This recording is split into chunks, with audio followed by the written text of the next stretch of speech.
صحیح بخاری حدیث نمبر 6۔ رسول صلی اللہ علیہ وسلم سب سے زیادہ سخی تھے، اور خاص طور پر رمضان میں جب جبرائیل علیہ السلام آپ صلی اللہ علیہ وسلم سے ملتے تو آپ صلی اللہ علیہ وسلم سب لوگوں سے زیادہ سخی ہوتے تھے، اور جبرائیل آپ سے رمضان کی ہر رات میں ملتے اور قرآن کا دورہ کرتے۔ نبی صلی اللہ علیہ وسلم بلائی پہنچانے میں ٹھنڈی ہوا سے بھی زیادہ سخی تھے۔ صحیح بخاری حدیث نمبر 7۔ ہرقل نے اس کے پاس ایک شخص کو بھیجا، اور وہ اس وقت قریش کے چند سرداروں میں بیٹھے ہوئے تھے، اور وہ لوگ شام میں تاجر کی حیثیت سے گئے تھے۔ یہ واقعہ اس زمانے میں ہوا جب رسول صلی اللہ علیہ وسلم نے ابو سفیان اور دیگر کفار قریش سے ایک مدعود عہد کیا تھا۔ غرض سب قریش ہرقل کے پاس آئے، اور یہ لوگ اس وقت ایلیا میں تھے۔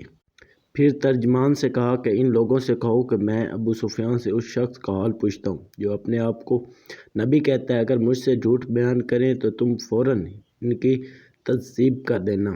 ابو سفیان کہتا ہے کہ اللہ قسم، اگر مجھے اس بات کی غیرت نہ ہوتی کہ لوگ میرے اوپر جھوٹ بولنے کا الزام لگائیں گے تو یقیناً میں آپ کی نسبت غلط باتیں بیان کر دیتا۔ غرض سب سے پہلے جو ہرقل نے مجھ سے پوچھا وہ یہ تھا کہ اس نے کہا کہ ان کا نسب تم لوگوں میں کیسا ہے؟ میں نے کہا کہ ہم میں سے بڑے نسب والے ہیں۔ پھر ہرقل نے کہا کہ کیا تم میں سے کسی نے اس سے پہلے بھی اس بات یعنی نبوت کا دعویٰ کیا ہے؟ میں نے کہا نہیں۔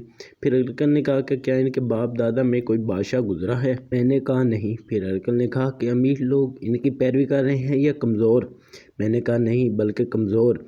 پھر ہرقل نے بولا آیا ان کے پیروکار روز بروز بڑھتے جاتے ہیں یا گھٹتے جاتے ہیں؟ میں نے کہا کم نہیں ہوتے بلکہ زیادہ ہوتے جاتے ہیں۔ ہرقل نے بولا آیا ان میں سے کوئی شخص ان کے دین میں داخل ہونے کے بعد دین کی شدت کے باعث اس دین سے خارج بھی ہو جاتے ہیں؟ میں نے کہا نہیں۔ پھر ہرقل نے کہا کہ کیا وہ کبھی وعدہ خلافی کرتے ہیں؟ میں نے کہا نہیں، اور اب ان کی مہلت میں ہے کہ ہم نہیں جانتے کہ وہ اس مہلت کے زمانے میں کیا کریں، وعدہ خلافی یا ایفائے عہد۔ ابو سفیان کہتے ہیں کہ سوائے اس کلمے کے مجھے اور کوئی موقع نہ ملا کہ میں کوئی بات آپ صلی اللہ علیہ وسلم کے حالات میں داخل کر دیتا۔ ہرقل نے کہا کہ آیا تم نے کبھی ان سے جنگ کی ہے؟ میں نے کہا ہاں۔ تو بولا تمہاری جنگ ان سے کیسی رہتی ہے؟ میں نے کہا کہ لڑائی ہمارے اور ان کے درمیان ڈول یعنی مثل رہتی ہے، کبھی وہ ہم سے لے لیتے ہیں، کبھی ہم ان سے لے لیتے ہیں، کبھی فتح ہم پاتے ہیں اور کبھی وہ۔ ہرقل نے پوچھا کہ تم کو کیا حکم دیتا ہے؟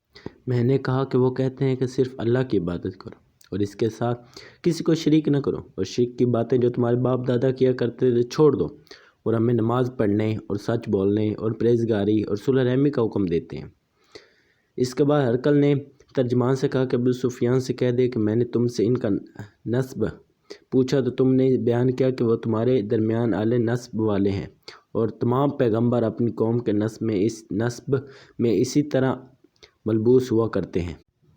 اور میں نے تم سے پوچھا کہ آیا یہ بات اپنی نبوت کا دعویٰ تم میں سے کسی اور نے بھی کیا تھا؟ تو تم نے بیان کیا کہ نہیں۔ میں نے اپنے دل میں سمجھ لیا کہ اگر یہ بات ان سے پہلے کوئی کہہ چکا ہو تو میں کہہ دوں کہ وہ ایک شخص ہے جو اس قول کی تلقین کرتا ہے جو ان سے پہلے کہا جا چکا ہے۔ اور میں نے تم سے پوچھا کہ ان کے باپ دادا میں کوئی بادشاہ تھا؟ تو تم نے بیان کیا نہیں۔ بس میں اپنے دل میں سمجھ لیا کہ ان کے باپ دادا میں کوئی بادشاہ ہوا ہوگا، میں کہہ دوں کہ وہ ایک شخص ہے جو اپنے باپ دادا کا ملک حاصل کرنا چاہتا ہے۔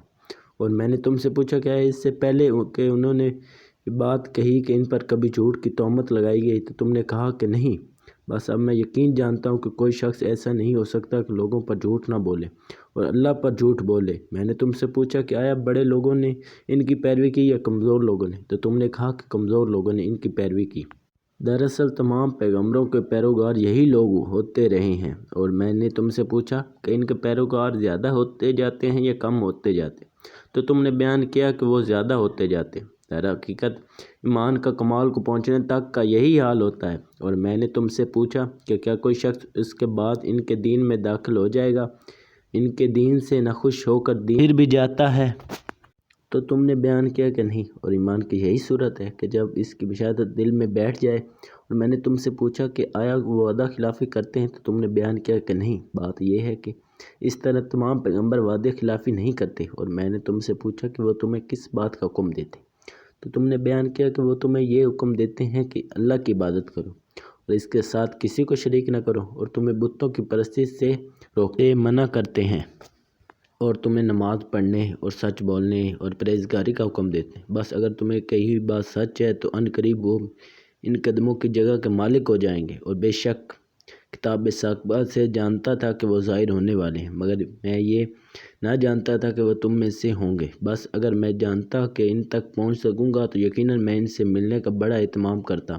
اگر میں ان کے پاس ہوتا تو یقیناً میں ان کے پیروں کو دھوتا۔ پھر ہرقل نے رسول صلی اللہ علیہ وسلم کا مقدس خط جو کہ آپ نے دہیہ قلبی کے ہمراہ امیر بصری کے پاس بھیجا تھا، اور امیر بصری نے اس کو ہرقل کے پاس بھیج دیا تھا اور منگوایا اور اس کو پڑھایا۔ اس میں یہ مضمون تھا کہ اللہ نہایت مہربان رحم کرنے والے کے نام سے شروع۔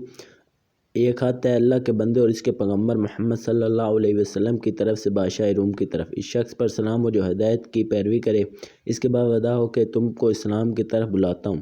اسلام لاؤ گے تو کہر الہی سے بچ جاؤ گے، اللہ تمہیں تمہارے 2 گنا ثواب دے گا۔ اگر تم میری دعوت سے منہ پھیرو گے تو بلا شبہ تم پر تمہاری رعایت یعنی ایمان نہ لانے کا گناہ ہوگا۔ اے اہل کتاب، ایک ایسی بات کی طرف آؤ جو ہمارے اور تمہارے درمیان مشترک ہے، یعنی یہ کہ ہم اور تم اللہ کے سوا کسی کی بندگی نہ کریں اور اس کے ساتھ کسی کو شریک نہ بنائیں، اور نہ ہم میں سے کوئی اس کسی کو اللہ کے سوا پروردگار بنائے۔ اللہ فرماتا ہے کہ پھر اگر اہل کتاب اس سے اعتراض کریں تو تم کہو دنیا کے اس بات کے گواہ رہو کہ ہم اللہ کی اطاعت کرنے والے ہیں۔ ابو سفیان کہتے ہیں کہ جب ہرقل نے جو کچھ کہا کہہ چکا اور آپ کو خط پڑھنے سے فارغ ہوا تو اس کے ہاں شور زیادہ ہوا اور آوازیں بلند ہوئیں اور ہم لوگ وہاں سے نکال دیے گئے۔ تو میں نے اپنے ساتھیوں سے کہا کہ دیکھو تو ابو قبشہ کے بیٹے محمد صلی اللہ علیہ وسلم کا کام ایسا پڑا گیا کہ اس سے بنی اصغر یعنی روم کا بادشاہ خوف رکھتا ہے۔ بس اس وقت سے مجھے ہمیشہ کے لیے اس کا یقین ہو گیا کہ ان حضرت محمد صلی اللہ علیہ یہاں تک کہ اللہ نے مجھے اسلام میں داخل فرمایا۔ ابن نطور ایلیا کا حاکم تھا اور ہرقل شام کے نصرانیوں کا سردار تھا۔ بیان کیا جاتا ہے کہ ہرقل جب ایلیا میں آیا تو ایک دن صبح کو بہت پریشان خاطر اٹھا۔ اس کے بعد خواص نے کہا کہ ہم اس وقت آپ کی حالت خراب پاتے ہیں۔ ابن نطور کہتے ہیں ہرقل گاہن تھا، یعنی علم نجوم میں مہارت رکھتا تھا۔ اس نے اپنے خواص سے جب انہوں نے پوچھا کہ یہ کہا کہ میں نے رات کو جب نجوم میں نظر کی تو دیکھا ہے ختنہ کرنے والا بادشاہ غالب ہو گیا، تو دیکھوں کہ اس زمانے کے لوگوں میں ختنہ کون کرتا ہے۔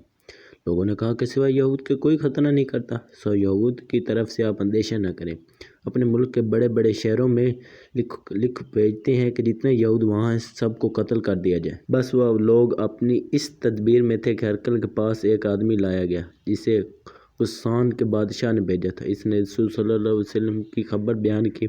جب ہرقل نے اس سے یہ خبر معلوم کی تو کہا کہ جاؤ اور دیکھو کہ وہ ختنہ کیے ہوئے ہیں کہ نہیں۔